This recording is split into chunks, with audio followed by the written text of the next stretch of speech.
Falcon May, this is Bravo team. Do you copy? Zero visibility. Request immediate support. 작전 중에 갑자기 연락이 두절된 브라보 팀을 찾기 위해서 UN 공동경비군의 알파 팀이 수색을 시작합니다. All right, ladies. Saddle up.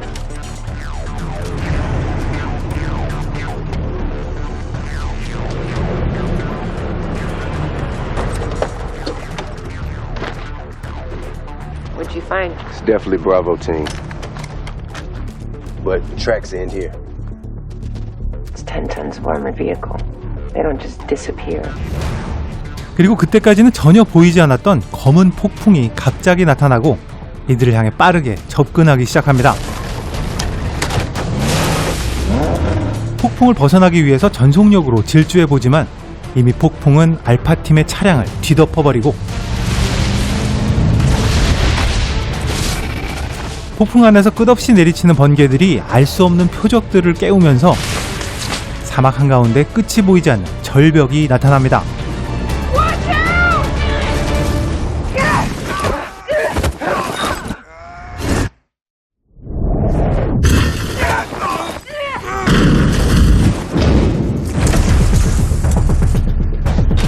폭풍이 사라지고 알파팀이 도착한 곳은 아까와는 완전히 다른 모래 사막의 한복판.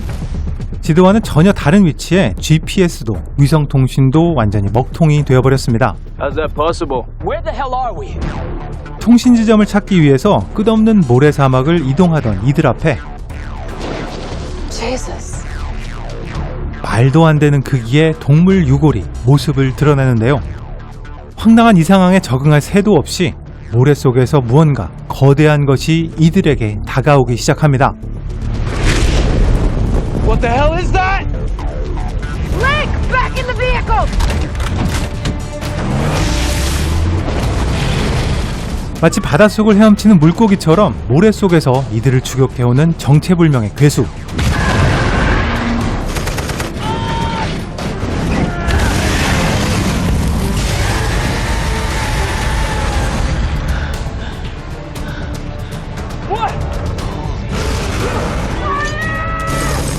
모든 화력을 쏟아부어 보지만 몬스터는 끄떡도 하지 않고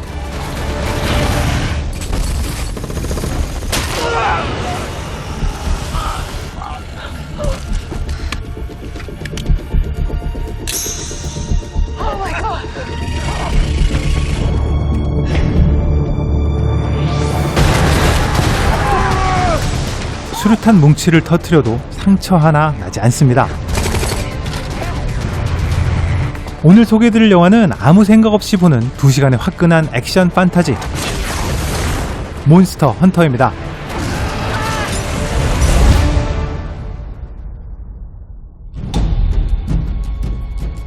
몬스터 헌터는 액션 롤플레잉 비디오 게임 몬스터 헌터 시리즈를 영화화한 작품입니다.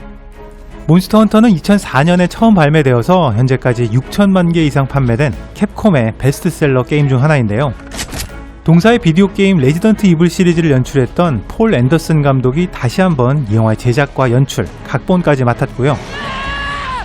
그의 부인이자 레지던트 이블 시리즈의 여전사 밀라 요보비치가 여주인공 아르테미스로 출연했습니다. 우리가 살고 있는 세상과는 전혀 다른 몬스터들의 세상이 존재하고 미지의 포털이 이 두 세계를 연결한다는 설정이 이 영화의 핵심 세계관입니다. 아마도 이 영화의 예고편을 보신 분들이라면 현대적인 무기의 군대와 몬스터들의 대규모 전투를 예상하셨을 것 같습니다. 하지만 의외로 이 영화는 예고편의 설정과는 조금 다른 전개를 보여주고 있습니다. 몬스터 헌터는 시리즈로 기획된 영화이기 때문에 아마도 현대식 군대와 몬스터들의 대결전은 2편이나 3편쯤 돼서야 등장할 것 같고요. 이번 영화에서는 몬스터 헌터의 전반적인 세계관과 주인공 아르테미스 대위가 몬스터 세상에서 살아남는 생존기에 집중하고 있습니다. 몬스터 헌터는 거의 비디오 게임을 하는 듯한 느낌의 액션 판타지 영화입니다. 영화는 게임에 등장하는 세계관과 배경, 다양한 몬스터들과 주인공의 캐릭터를 거의 그대로 실사로 옮겨와서 러닝타임의 대부분을 액션으로 채워놓고 있습니다. 솔직히 지금까지 영화판에서 비디오 게임을 진지하게 영화화해서 재미를 본 경우가 거의 없었는데요. 진지한 톤의 세계관 설명을 최소화하고 액션의 비중을 높인 몬스터 헌터의 선택은 나름 현명한 판단이 아니었나 생각됩니다. 그런 의미에서 이 영화 최고의 장점은 단연 액션입니다. 제가 액션 영화를 정말 많이 봐왔지만 몬스터 헌터만큼 2시간에 가까운 러닝타임을 액션으로만 꽉 채운 영화는 진짜 오랜만이었습니다. 솔직히 액션의 설정 자체가 그리 독창적이거나 신선하진 않습니다. 하지만 칼과 활을 기반으로 하는 고전적인 육탄전을 비롯해서 탱크와 헬기가 등장하는 현대전까지 다양한 방식으로 전개되는 몬스터와 인간의 전투가 2시간 내내 정말 쉴 틈 없이 펼쳐집니다. 특히 총에 익숙해질만 하면 활이 등장하고 또 활에 익숙해질만 하면 칼이 등장하면서 무기에 따라 등장하는 액션의 양상도 다양하게 바뀌어가는데요.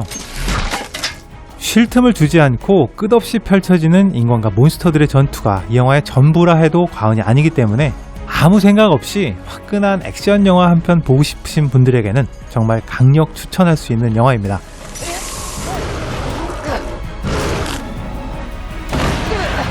웬만하면 1억 불이 넘어가는 요즘의 블록버스터들에 비해서 몬스터 헌터의 제작비는 다소 저렴한 6천만 불밖에 되지 않습니다. 보통 이 정도의 예산으로 만들어진 액션 영화들은 저렴한 CG를 남발해서 눈살이 찌푸려지는 경우가 많이 있는데요. 의외로 몬스터 헌터의 그래픽은 준수한 수준을 보여주고 있습니다. 디아블로스와 라탈로스를 비롯해서 전반적인 몬스터들의 표현이 무척이나 잘 되어 있고요. 너무 과하게 사용된 CG 장면이 거의 눈에 띄지 않아서 이 정도 예산의 영화에서 CG와 실사의 자연스러운 밸런스를 찾아낸 것도 나름의 큰 성과라 생각됩니다.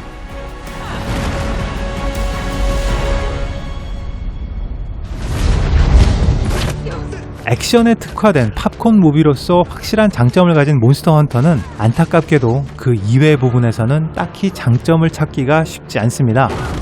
비디오 게임을 원작으로 6천만 불 예산으로 만든 영화에서 기대할 만한 딱 그 수준을 생각하시면 될 것 같습니다. 일단 준수한 수준의 액션에 비해서 영화의 세계관과 이야기의 흐름 자체는 그리 매끄럽진 않습니다. 그나마 세계관을 장황하게 설명하는 설명충이 등장하거나 결국엔 황당한 설정을 너무 진지하게 접근하지 않는다는 점이 나름의 장점이라 할 수 있을 것 같은데요. 솔직히 이런 종류의 영화에서 잘 만들어진 이야기나 완성도 높은 작품성을 기대하는 건 무리이기도 하고요. 오히려 다른 부분을 과감히 포기하고 액션 하나에만 집중한 것이 이 영화 최고의 승부수라 생각하기 때문에 조금 아쉬운 A급 블록버스터라기보다는 나름 잘 만든 B급 영화라 생각하고 보시면 충분히 즐겁게 보실 수 있는 재미있는 영화라 생각합니다.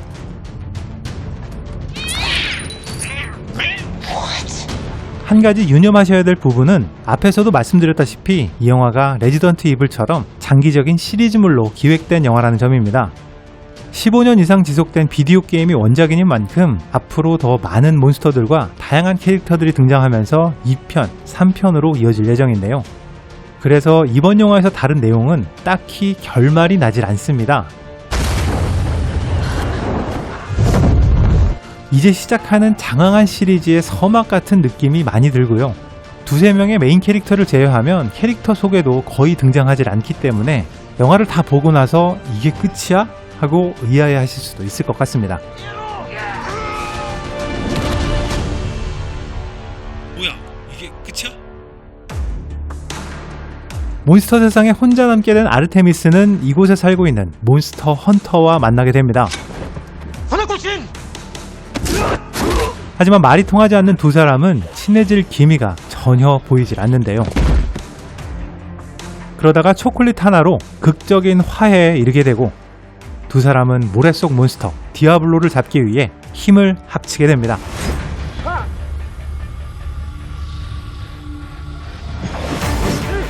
과연 아르테미스는 미지의 몬스터들을 물리치고 원래의 세상으로 돌아갈 수 있을까요? 아무 생각 없이 보다 보면 2시간이 훌쩍 지나가 버리는 화끈한 액션 판타지 몬스터 헌터입니다.